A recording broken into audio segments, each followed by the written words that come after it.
안녕하세요. 연애 탐사의 세린이에요. 여자들이 잠자리를 원할 때 보내는 신호가 있다는 것을 아시나요? 많은 남자들은 이것을 알아차리지 못하고 놓치는 경우가 의외로 많아요. 대부분의 여자들은 잠자리를 하고 싶어도 직접적으로 말하는 것을 부끄러워해요. 우리나라의 남자들은 이러한 표현을 직접적으로 하는 여자에 대해 색안경을 끼고 있기 때문이에요.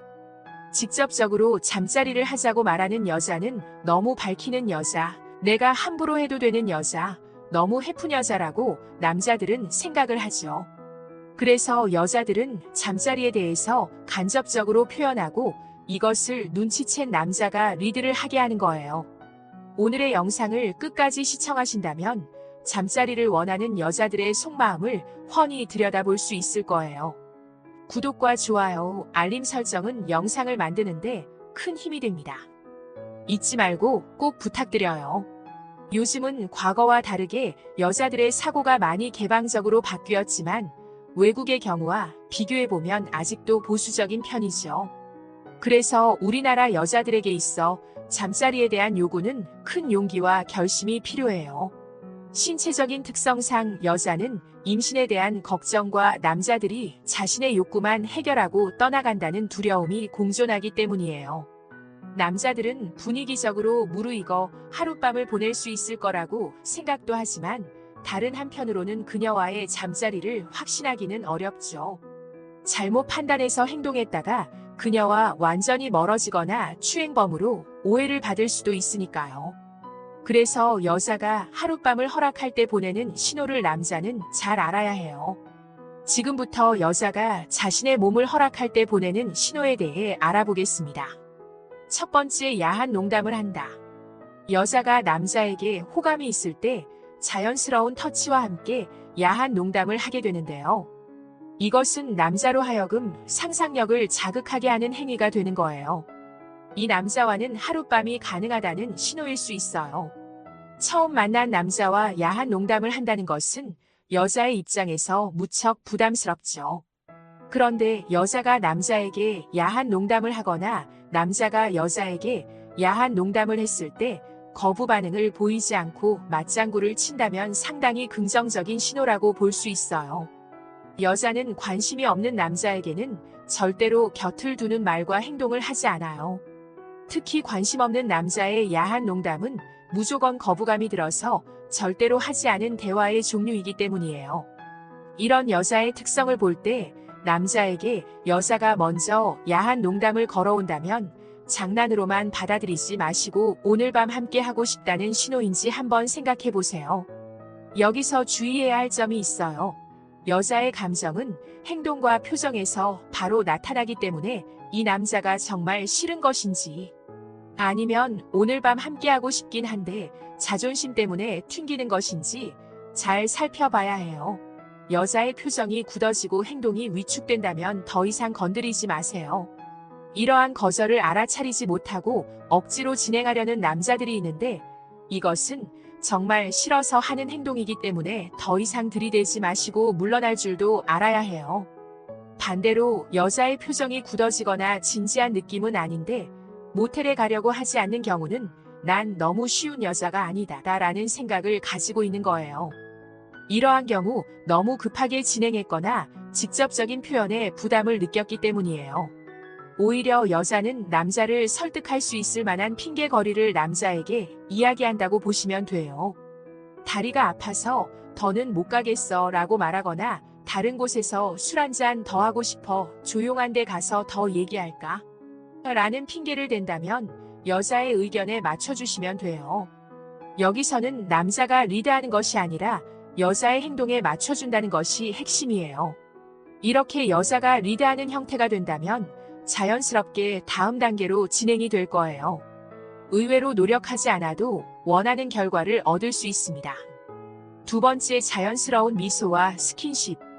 여자들 중에는 남자 사람 친구들과 자연스럽게 스킨십을 잘하는 털털한 여자도 있어요. 그러나 대부분의 여자들은 스킨십에 큰 의미를 부여합니다. 호감을 가지고 있는 남자에게 미소를 보이며 대화를 하면서 자연스럽게 스킨십이 있다면 여자가 가지고 있는 욕구를 은연중에 표현하고 있다고 생각하시면 돼요. 남자와 여자 모두 호감이 가는 존재에 대해 스킨십을 하고 싶은 욕구를 가지고 있어요. 그래서 호감이 가는 남자와 대화를 할 때 미소를 잃지 않고 술을 함께 마실 때 술 기운의 도움을 받아 남자에게 스킨십을 하게 되는 거예요. 여자는 자신이 직접적으로 하기 어렵다고 느끼는 것에 대해 이렇게 신호를 보내서 남자가 용기를 내게끔 유도하는 거예요. 평소보다 터치 부위가 은밀하거나 횟수가 늘어나고 적극적이라면 오늘 밤 함께하고 싶다는 신호일 확률이 무척 높습니다. 특별한 스킬을 하나 알려드리면 술자리에서 충분한 대화를 통해 서로가 호감을 느꼈다면 자연스럽게 그녀의 옆자리에 옮겨 앉아보세요. 거부 반응이 없다면 남자의 스킨십에 대해 어느 정도 허용할 수 있다는 긍정의 신호인 경우가 많아요. 여자는 이성적 호감이 없는 남자와 단둘이 술을 마실 때 옆자리에 앉는 것을 무척 싫어합니다. 왜냐하면 사람은 자신을 중심으로 반경 1m는 아주 사적인 공간으로 인식하기 때문이에요.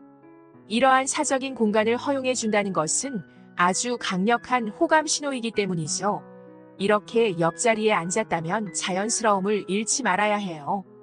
그녀가 옆에 앉은 남자에게 어깨나 머리를 기대는 행동을 하거나 팔짱을 끼는 행동을 한다면 오늘 밤 함께하고 싶다는 신호일 확률이 80% 이상인 거예요.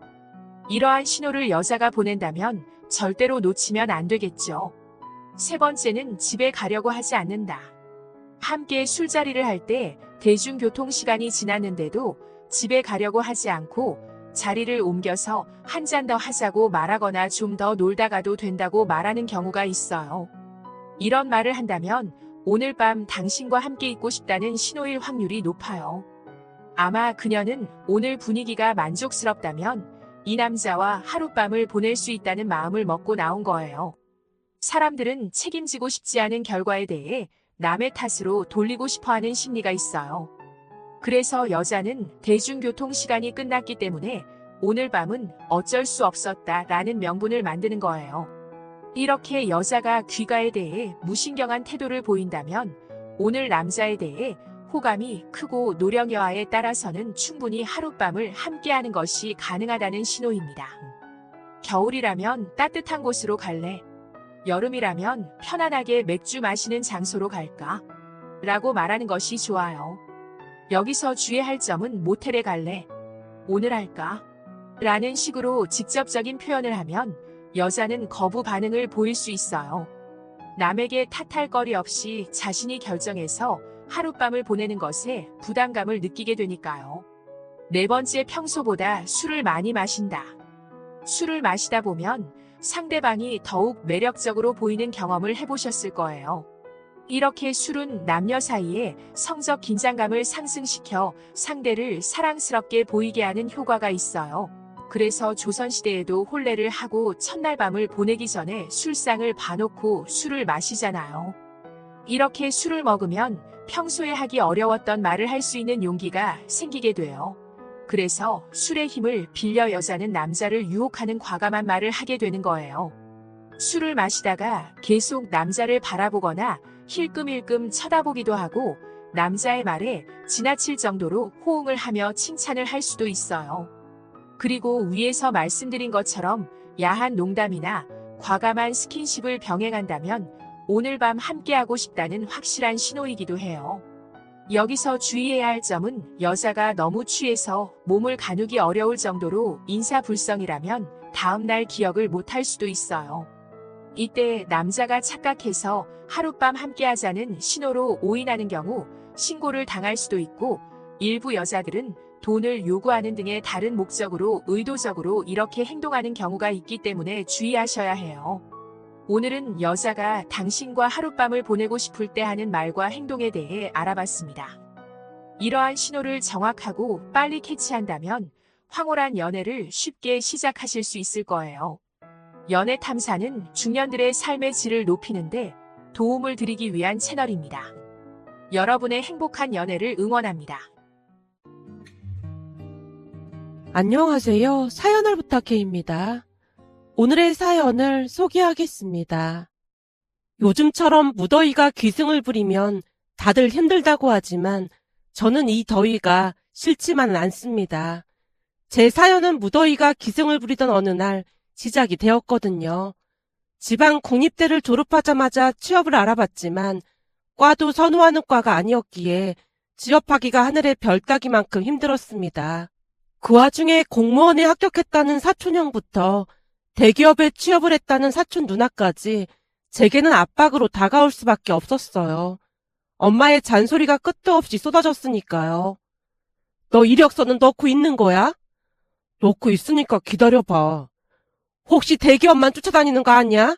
대기업은 힘들 것 같으니까 그냥 중소기업이라도 들어가. 우선 일하면서 스펙 좀 쌓고 더 좋은 회사로 옮기면 되잖아. 그래서 나도 잘 알아보고 있는 중이야. 대학 졸업한 지가 한참 됐는데 내내 그러고 있으니까 답답해서 그런 거 아니야. 네 사촌형이랑 누나는 월급 타서 선물도 사줬다고. 큰엄마 자랑이 이만저만이 아니야. 그러면서 나보고 넌 아직도 취업 못했냐고 하는데 어찌나 얼굴이 화끈거렸는지 모른다니까. 엄마, 나도 최선을 다해서 알아보고 있으니까 조금만 기다려봐. 지금 가장 답답한 게 누구겠어? 라며 집을 나와버렸는데요.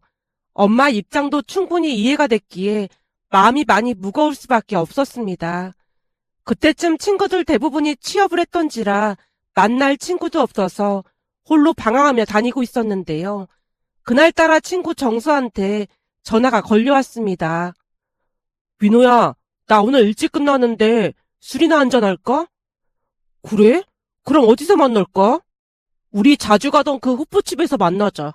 한 5시쯤이면 도착할 것 같으니까 먼저 가서 기다리고 있던지. 라는 정수의 말에 먼저 약속 장소로 향했는데요. 정수는 아주 오래전부터 동네에서 친하게 지내던 동창이자 절친입니다. 정수는 공부도 잘하는 모범생이었는데 공부뿐만 아니라 운동이면 운동, 미술이면 미술, 하물며 음악까지 못하는 게 없을 정도였습니다. 정수 말에 의하면 정순의 엄마는 극성 엄마로 오래전부터 정수에게 많은 것들을 가르쳤다고 했습니다. 정순의 엄마는 작은 피아노 학원을 운영했는데 학교가 끝나면 피아노 연습을 하러 바로 뛰어가곤 했습니다. 그러다 보니 정수는 피아노도 수준급이었습니다. 하지만 정수는 엄마로 인해 어마어마한 스트레스를 받았는데요. 정순의 엄마가 심각할 정도로 극성이었으니까요. 정순의 엄마에 비해 우리 엄마는 사교육 같은 거에 크게 신경을 쓰지 않았습니다. 그러다 보니 정수는 틈틈이 시간이 날 때마다 우리 집에 찾아왔고 있는 듯 없는 듯 조용히 쉬다 갔습니다. 우리 엄마가 음식 솜씨도 좋다 보니 우리 집에 올 때마다 밥을 2공기씩이나 먹었는데요. 어느 날은 정수를 데리러 온 정순의 엄마가 우리 엄마에게 걱정스레 말했어요. 한참 잘 먹어야 할 나이인데 우리 정수가 도통 잘 먹질 않아서 걱정이 이만저만이 아니에요. 정수가 잘 안 먹는다고요? 예, 뭘 해주면 잘 먹질 않네요. 참 이상하네요. 우리 집에서는 밥을 2공기씩이나 먹거든요. 민호는 밥을 2공기씩이나 먹는다고요? 진짜 부럽네요. 아니요. 민호가 아니라 정수가 밥을 2공기씩이나 먹는걸요? 예? 그게 무슨 말이에요? 우리 정수가 밥을 그렇게나 많이 먹는다고요? 그럼요. 특히나 청국장을 참 좋아하는데 밥에 쓱싹쓱싹 비벼서 얼마나 잘 먹는지 몰라요. 청국장이요? 그 냄새 나는 걸 먹는다고요? 라고 외치던 정순의 엄마가 미안한 듯 바로 사과했습니다. 냄새 나는 거라고 해서 죄송해요. 사실은 제가 청국장을 잘 못 먹어서요. 아닙니다. 청국장이라는 음식 자체가 호불호가 갈리는 음식이잖아요. 암튼 정수 걱정은 안 하셔도 될 거예요. 밥을 그렇게나 잘 먹는데 무슨 걱정을 하겠어요. 엄마가 정순의 엄마를 안심시키려 했지만 정순의 엄마가 완전히 믿는 것 같아 보이진 않았습니다. 하지만 정수는 엄마의 닭달로 인해 우리 집에서 안정을 찾았던 것 같았습니다. 그 뒤에도 우리 집에 자주 와서 쉬다 가곤 했으니까요. 그날 정수에게 만나자는 연락을 받고 약속 장소에 먼저 가서 기다리고 있었는데요. 잠시 후 정수가 웃으며 다가왔습니다. 많이 기다렸어? 아니야. 근데 생각보다 빨리 왔네. 오늘 출장 갔었는데 바로 퇴근하라고 하더라고. 이런 날이 많지 않아서 너랑 소주 한잔 하려고 바로 전화했지. 그렇잖아도 엄마한테 잔소리 듣고 집에서 나오던 길이었거든. 왜? 취업 때문에 또 잔소리 하시는 거야? 서류도 통과 못하니까 엄마도 답답한가 보더라고. 나 이러다 평생 백수로 사는 거 아니겠지? 아르바이트도 하면서 열심히 준비하고 있는데 곧 좋은 소식 들리겠지. 근데 넌 중소기업은 좀 별로지? 정수가 눈치를 보다가 물었는데요. 하루 이틀 알고 지낸 사이가 아니다 보니 뭔가 다른 의미가 있다는 것을 단번에 눈치챌 수 있었기에 제가 되물었습니다.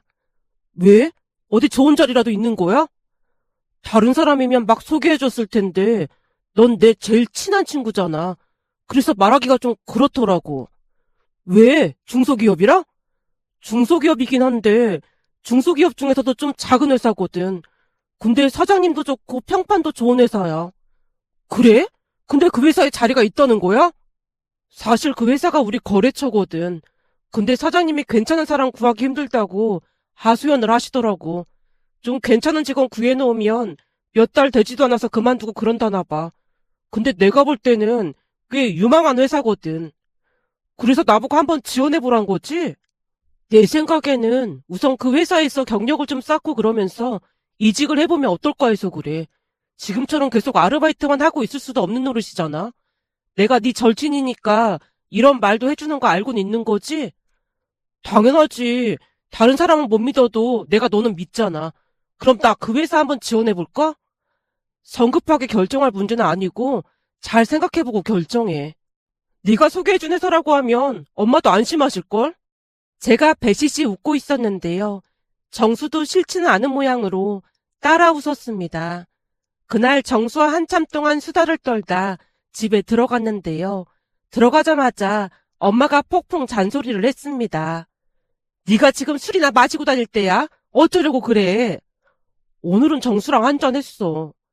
오늘 평일인데 바쁜 정수랑 무슨 술을 마셔? 시간이 난다고 연락이 왔더라고. 지금 그게 문제가 아니라 정수가 일자리 하나 소개해줬거든? 일자리? 어딘데? 중소기업인데 그냥 작은 회사인가 봐. 근데 정수가 볼 때는 경력 쌓기 나쁘지 않다고 하더라고. 그래서 한번 지원해볼까 하는데 엄마 생각은 어때? 제가 오늘 띄우자마자 엄마가 대답했습니다. 어떻게 뭐가 어때? 정수가 소개해준 곳이라면 무조건 가야지. 그렇지? 내 생각도 그래. 정수 말로는 거기서 경력 좀 쌓고 이직해보자고 하더라고. 그럼 언제부터 출근하는 건데? 나 아직 입사 지원서도 안 냈는데 출근 얘기는 진도를 너무 나갔지. 그럼 바로 입사 지원할 수 있는 거야? 정수가 얘기해준다고 하긴 했는데 서류랑 면접 둘 다 통과해야 돼. 그래서 빨리 준비해야 할 것 같아. 라며 방으로 들어왔는데요. 비록 작은 회사긴 했지만 엄마 얼굴에 차츰 화색이 돌기 시작했습니다. 그 모습에 죄송한 마음이 들 수밖에 없었는데요. 그동안 저뿐만 아니라 부모님도 마음고생이 심했겠구나 싶었거든요. 얼마 뒤 저는 서류 전형과 면접을 통과하고 드디어 취업을 했습니다. 정수가 말한 것처럼 회사는 가족적인 분위기로 사장님도 좋은 분이셨습니다. 그렇게 나름 열심히 일도 배우고 따로 공부도 하면서 스펙을 쌓고 있었는데요.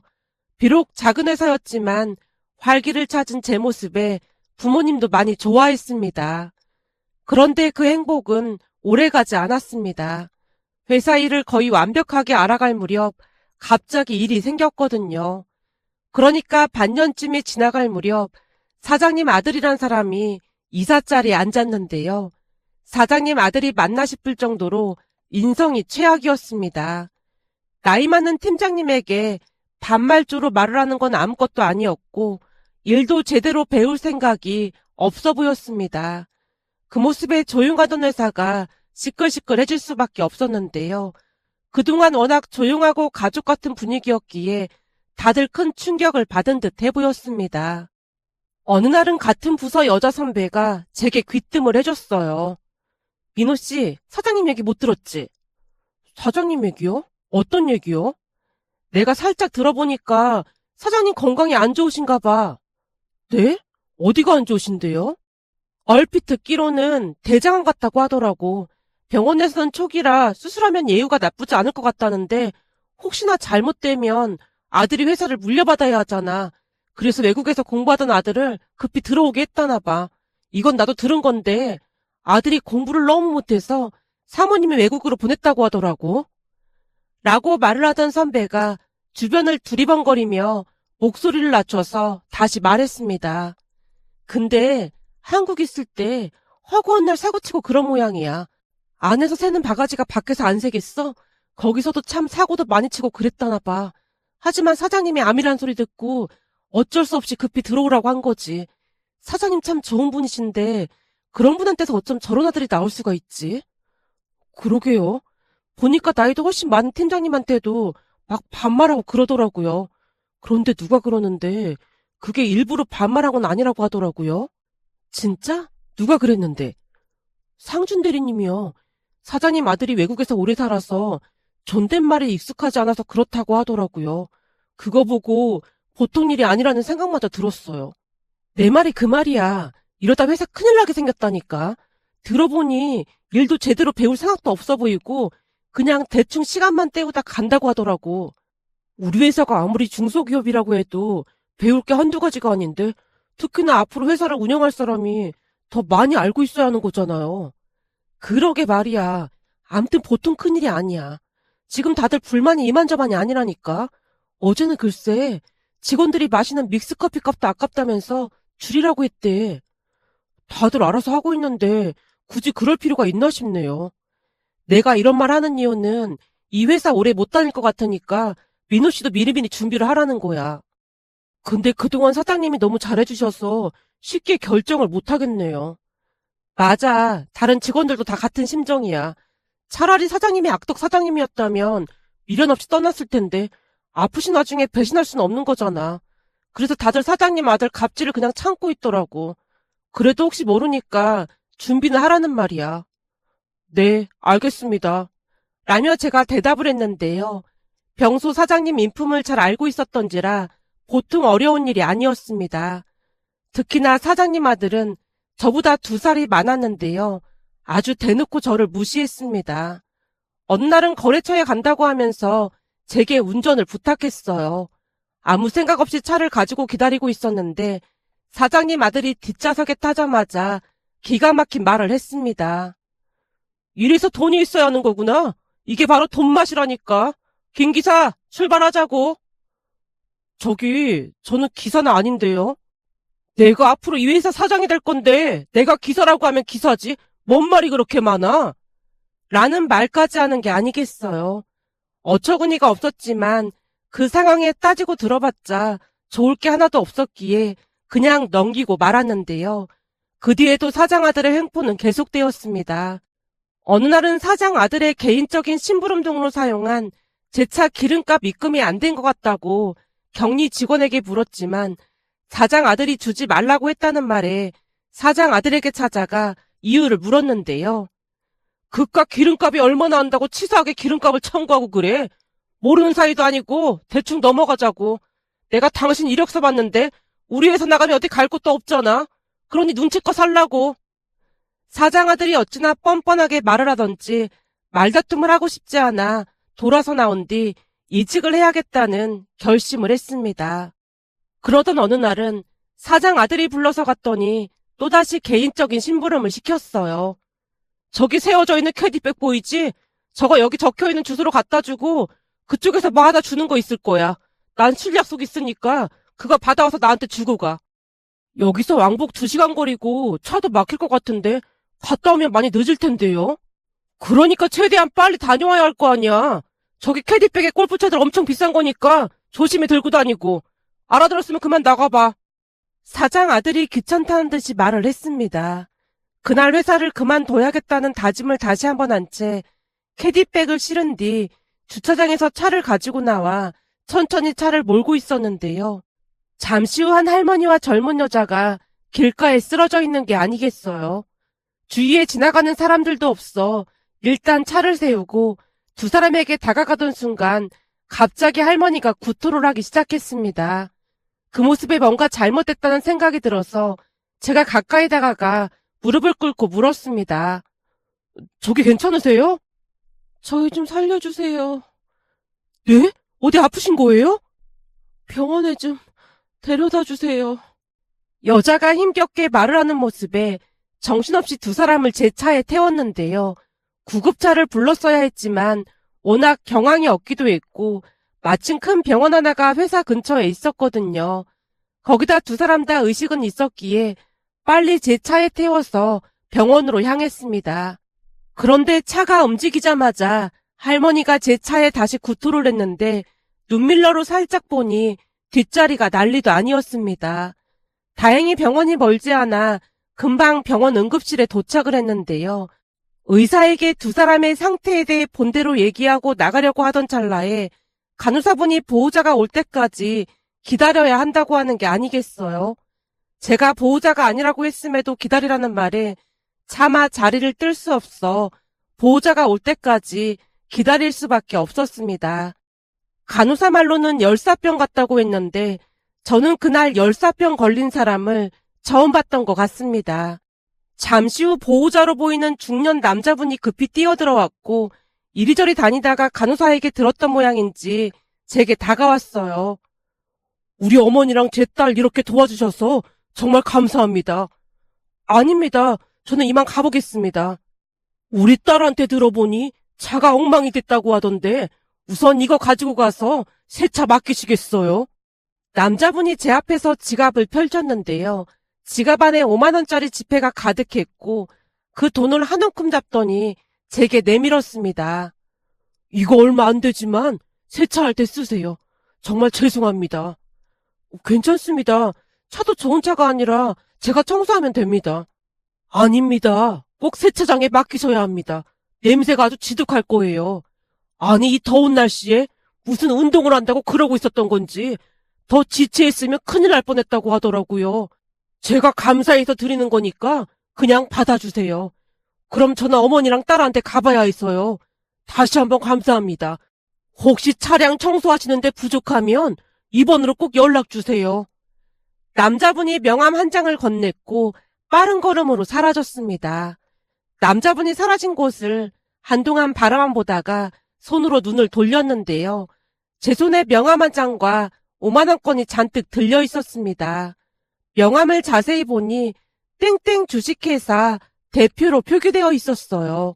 그렇게 저도 조용히 병원을 나왔지만 이미 시간이 많이 지체가 됐기에 발길을 재촉하고 있었는데요.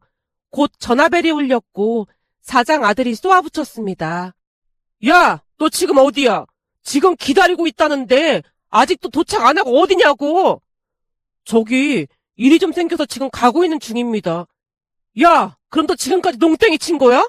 농땡이 친 만큼 월급에서 깔 테니까 그런 줄 알고 있어. 내가 주소 보내놓을 테니까 일 마치면 이 술집으로 와. 사장 아들이 신경질적으로 전화를 끊었습니다. 순간 저도 머리가 하얗게 된 채 정신줄을 놓고 말았는데요. 개인 심부름을 하는 것도 그런데 월급까지 까겠다니요. 결국 잔뜩 폭발한 제가 사장 아들에게 다시 전화를 했습니다. 당신이 뭔데 내 월급을 까? 그동안 당신이 개인적으로 심부름시키고 기름값도 안 준 건 어떻게 할 건데?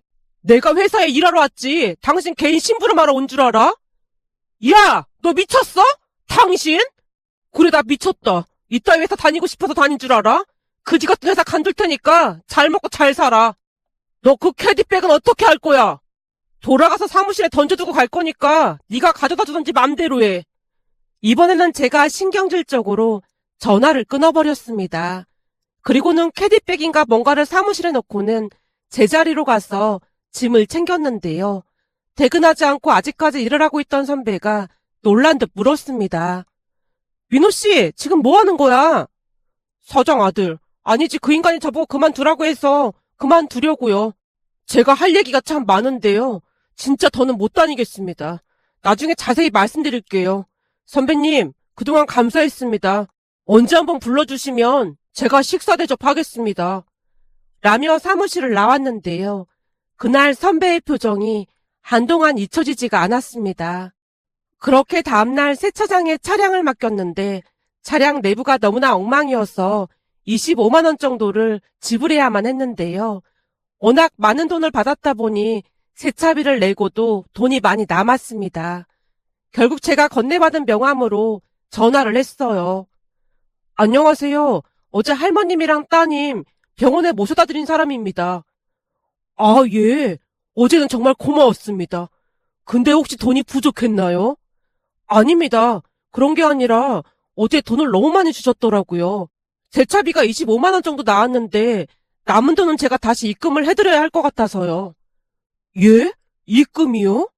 네. 어제 경황이 없으셔서 모르셨겠지만 돈을 너무 많이 주셨거든요. 계좌번호 불러주시면 바로 입금해드리겠습니다. 라는 제 말에 한동안 침묵만이 감돌았고 제가 다시 물었습니다. 저기 사장님? 전화가 끊겼나? 아닙니다. 전화 안 끊겼어요. 저기 그러지 말고 만나서 돌려주는 건 어때요? 그렇잖아도 우리 어머니랑 제 딸이 한번 만나보고 싶어 하거든요. 아닙니다. 그냥 계좌번호 불러주시면 바로 입금해드리겠습니다. 제가 정중하게 거절을 했지만 남자분이 다시 부탁을 했습니다. 정말 고마워서 그러는데 안 될까요? 아, 그럼 언제 뵈면 좋을까요? 두 사람이 아직 안정을 취해야 해서 이번 주 주말 점심 어때요? 네, 저는 그때 괜찮습니다. 라고 전화를 끊었고 며칠 뒤 주말 약속 장소로 나갔는데요. 그날과는 다르게 말끔하게 차려입은 두 사람과 그 남자분이 앉아있다가 자리에서 벌떡 일어났습니다. 그날은 정말 감사했어요. 갑자기 쓰러져서 일어날 수가 있어야지.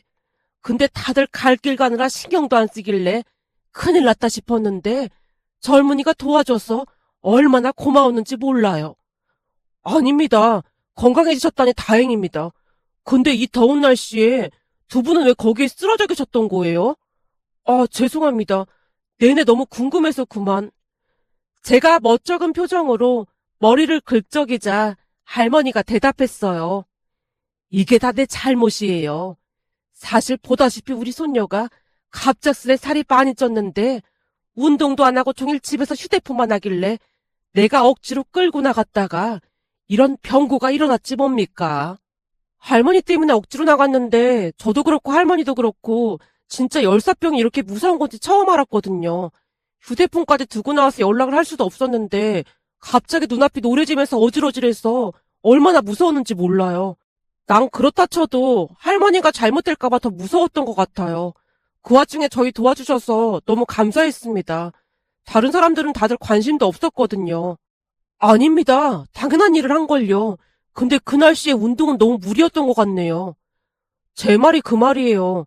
할머니가 어찌나 잔소리를 하면서 끌고 나가던지 억지로 나갔는데 구토도 밀려오고 어지럽고 정신을 차릴 수가 없었거든요.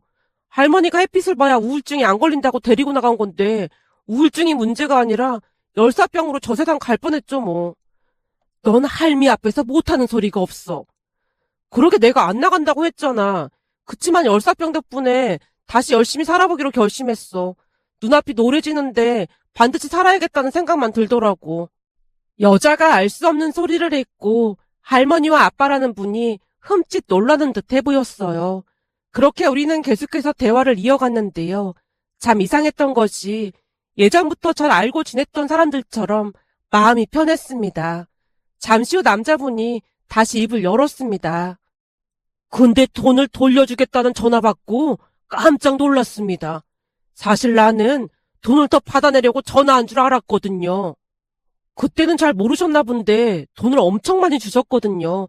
양심상 도저히 못 받겠더라고요. 오히려 그날 두 분 덕분에 고민만 하던 결정도 하게 됐고요. 결정이라니요? 무슨 결정을? 아, 그동안 회사에 일이 좀 있어서 그만둘까 고민만 하고 쉽게 그만두지를 못하고 있었거든요.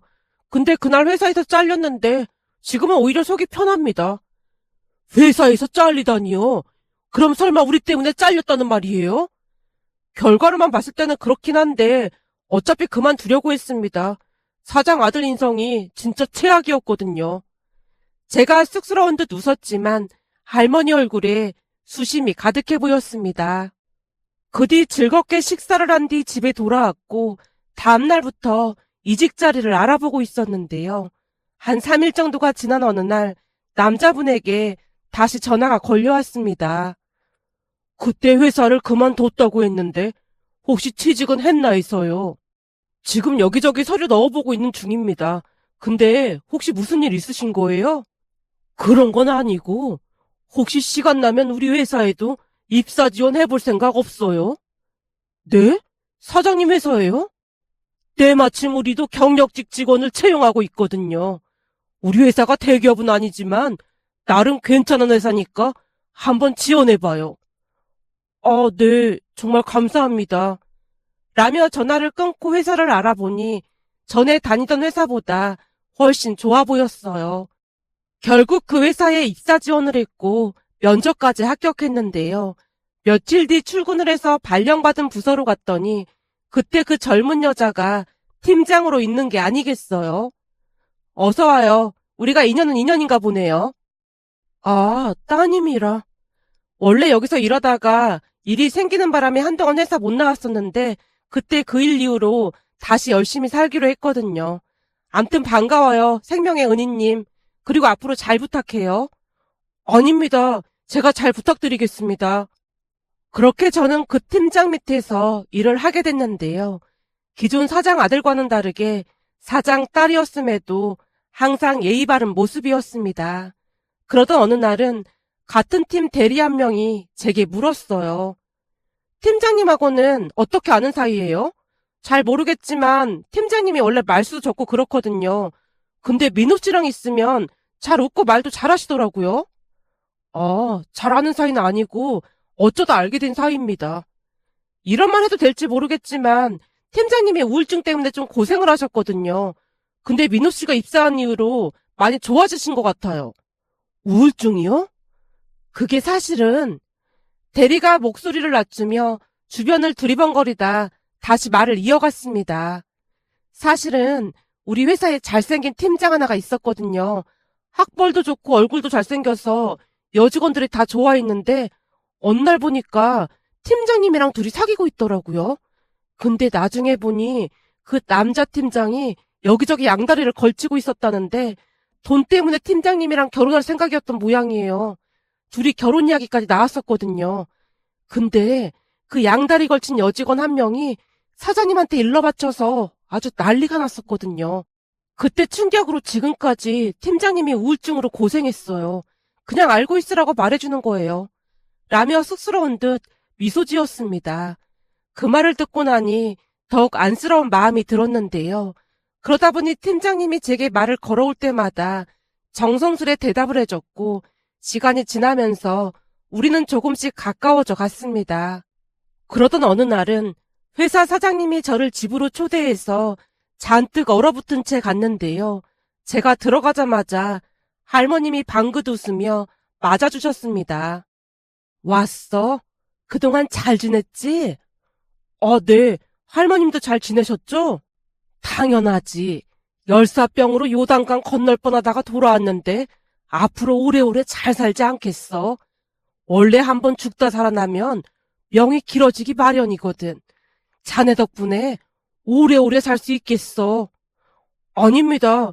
근데 제가 뭘 잘못했을까요? 사장님께서 갑자기 부르셔서요. 왠지 모르게 할머님은 조금 편했기에 제가 겁먹은 표정으로 물었는데요. 할머님이 장난 가득한 표정으로 대답했습니다. 자네 이제 큰일 났어. 네? 큰일이요? 내가 몰래 엿들었는데 우리 손녀랑 그렇고 그런 사이라며? 그러니까 둘이 눈이 맞았다며? 네? 그걸 어떻게 하신 거예요? 어떻게 알긴 뭘 어떻게 알아. 우리 손녀랑 자네 둘만 빼놓고 회사 전체가 다 알고 있던데. 자네 이제 큰일 났으니까 맘 단단히 먹으라고. 어떻게 하죠? 저도 모르게 마음이 그만. 화나셨다면 어떡하죠? 제가 금방이라도 울 듯 대답을 했는데요. 할머님이 큰 소리로 웃으시며 말을 이어갔습니다. 농담이야, 농담. 자네한테 다짐 받으려고 불렀을 게야. 네? 다짐이요? 그러니까 우리 손녀를 얼마나 사랑하는지 확인하고 싶은 거겠지. 전에 그런 일도 있고 했으니까. 라며 할머님이 저를 데리고 소파에 앉아서 다시 말을 꺼냈습니다. 우리는 바라는 게 아무것도 없어. 부디 우리 소녀 눈에서 눈물만 나지 않게 해주면 된다네. 그러니까 한눈 팔지 말고 착실한 신랑이 돼서 옆에 있어 주게나. 우리 아들도 그 당부하려고 자네를 부른 걸 테니까. 할머님의 말에 말문이 막힌 채 멍이 앉아 있었는데요. 잠시 후 사장님이 불러서 같은 말을 했습니다. 내가 겪어보니 다 필요 없고 사람 인성이 제일 중요해. 우리 딸이랑 사귀고 있다는 소리는 들었는데 우리 딸로 내서 눈물 안 나게 할 자신 있나? 그러니까 절대 한눈 팔거나 그러지 말라는 말이야. 네, 저는 그럴 위인도 못 되는걸요. 아무튼 그 약속 꼭 지켜줬으면 좋겠네. 그리고 얘기 들었겠지만 우리 딸이 그동안 많이 힘들었어. 그래서 둘이 결혼하고 같이 유학길에 올랐으면 좋겠거든. 유학이요? 우리 딸은 벌써 갔어야 했는데 일이 틀어지는 바람에 못 갔거든. 근데 자네랑 결혼하고 같이 가고 싶다고 하더라고. 내 부탁 들어줄 수 있겠나? 저한테는 너무 과분한 것 같은데. 내가 그랬잖나. 사람 인성이 가장 중요한 거라고. 자네는 딱 우리가 찾던 사람이야. 아주 마음에 들어. 물론 자네 부모님 허락도 받아야겠지만 우리 딸에 대해 부모님께 잘 좀 말해주게나. 그때 다시 한번 느꼈던 것은 마치 예전부터 알고 지냈던 분들처럼 친근한 느낌이었는데요. 대화를 하는 내내 사장님의 진심을 느낄 수 있었습니다. 그리고 우리는 양가 허락을 받고 결혼을 한 뒤 미국 유학길에 올랐습니다. 아내와 함께 사업을 이어받아야 했기에 장인어르신이 공부를 더 하길 바랐으니까요. 그런데 미국 유학 중 기가 막힌 일이 일어났는데요. 어느 날 한 식당에 갔는데 그곳에서 전에 저를 힘들게 하던 사장 아들이 그 식당에 있는 게 아니겠습니까? 저도 놀랐고 그 사장 아들도 놀란 채 한동안 서로에게서 눈을 떼지 못했는데요. 그 식당이 한인들이 많이 가는 식당이다 보니 마주쳤던 것 같았습니다. 하지만 그 사람 옷차림을 보니 식당에서 일을 하고 있었던 모양으로 저를 보자마자 고개를 획 돌린 채 식당 안쪽으로 들어갔는데요. 미국 유학을 하며 알게 된 지인 한 분이 제게 물었습니다. 왜요? 아는 사람이에요? 그냥 한국에서 잠깐 같이 일을 했습니다. 저 사람 한인사회에서 소문이 무성한 사람인데 아버지가 아주 부자였던 모양이에요. 근데 한국에 있던 아버지한테 팽당했다는 소문이 무성하더라고요. 아버지가 많이 아팠다가 지금은 괜찮아졌다고 하던데 회사로 돌아오자마자 아들을 내쫓았다고 하더라고요. 그렇게 미국으로 온 모양인데 그나마 어머니가 보내오던 돈도 무슨 일이 있는지 끊어버렸다고 하더라고요. 근데 왜 한국에 안 들어가고 저러고 있는 거예요? 그동안 계속 여기서만 살아서 여기가 편하대요. 곧 죽어도 한국에서는 이런 꼴 보이고 싶지 않다. 그런 마음 아니겠어요?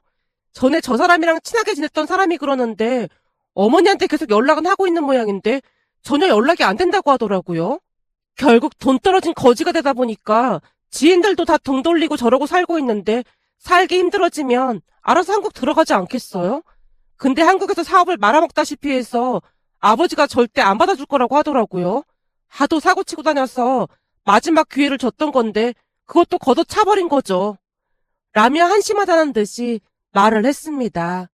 그 뒤에도 몇 번 더 마주쳤는데 여기저기서 저에 대한 소문을 들었던 모양으로 비하기 일쑤였습니다. 그 모습을 보며 예전 일들이 주마등처럼 스쳐 지나가 이렇게 글 남겨봅니다. 오늘의 사연은 여기까지였습니다.